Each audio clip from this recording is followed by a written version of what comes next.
¿Qué opinas sobre este tema? Queremos escuchar tus comentarios. No pierdas más tiempo. Ingresa a micomunidad.com y conoce nuevos amigos de tu misma fe. Suscríbete y comienza a ser parte ya de nuestra comunidad. Micomunidad.com, Éxodo capítulo 4 versículo 25. ¿Qué es un esposo de sangre?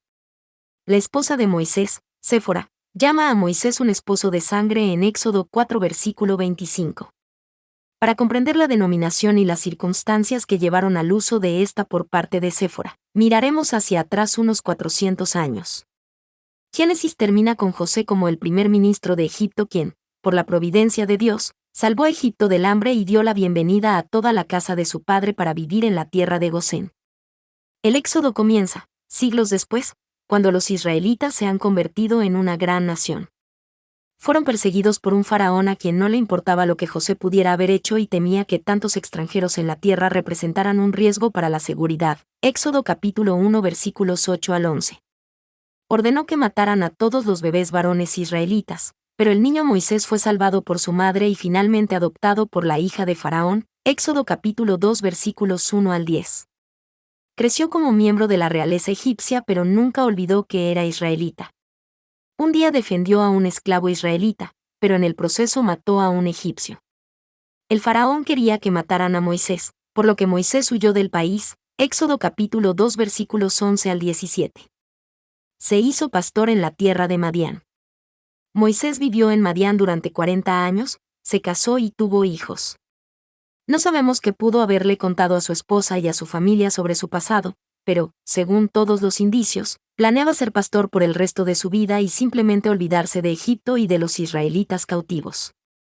Entonces Dios se apareció a Moisés en la zarza ardiente y le dijo que regresara a Egipto y sacara a los israelitas de la esclavitud.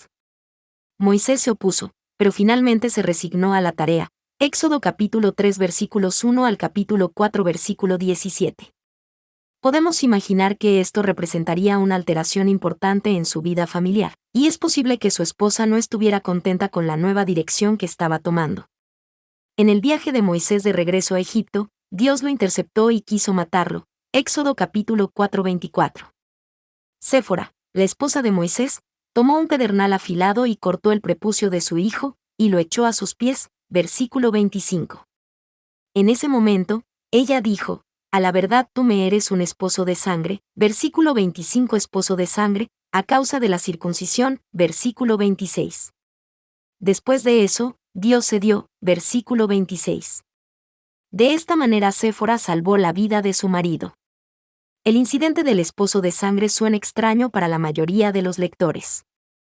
¿Por qué Dios enviaría a Moisés a una misión y luego trataría de matarlo? ¿Por qué circuncidar al hijo satisfizo a Dios?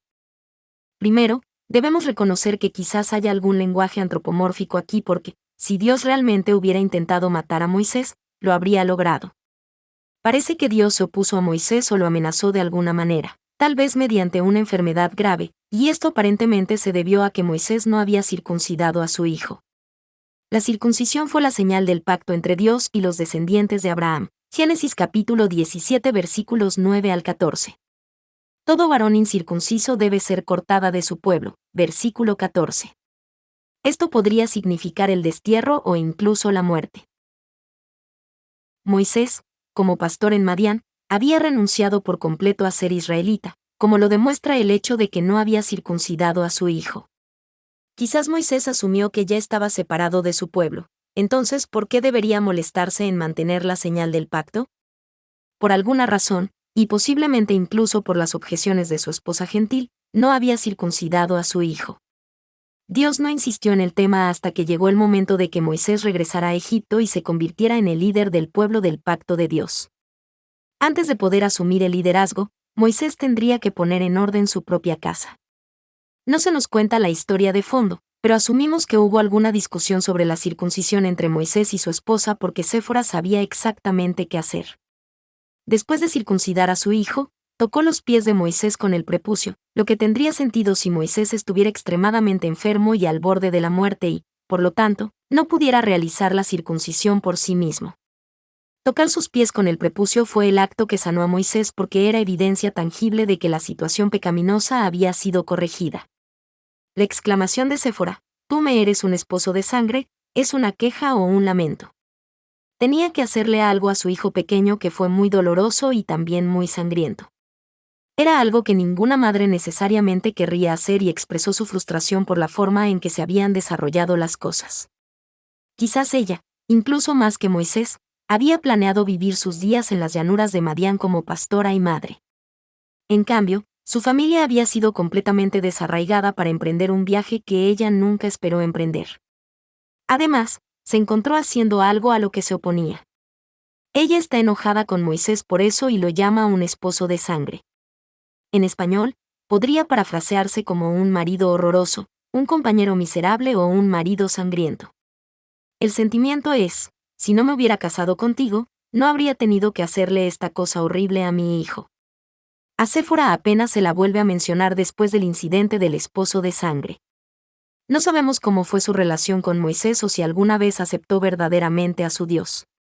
De la misma manera, los hijos de Moisés no se mencionan después de esto, y está claro que no alcanzaron el liderazgo en Israel. Ni siquiera está claro que la familia de Moisés viviera con él durante el tiempo que dirigió a Israel. Este no era el ideal de Dios, pero Dios usó a Moisés a pesar de su dinámica familiar. En el Nuevo Testamento, se supone que los líderes de la Iglesia deben tener sus propias casas en orden, incluso tener esposas e hijos fieles. Primera de Timoteo capítulo 3 versículos 1 al 12. Tito capítulo 1 versículos 5 al 9. ¿Qué opinas sobre este tema? Queremos escuchar tus comentarios. No pierdas más tiempo. Ingresa a micomunidad.com y conoce nuevos amigos de tu misma fe. Suscríbete y comienza a ser parte ya de nuestra comunidad.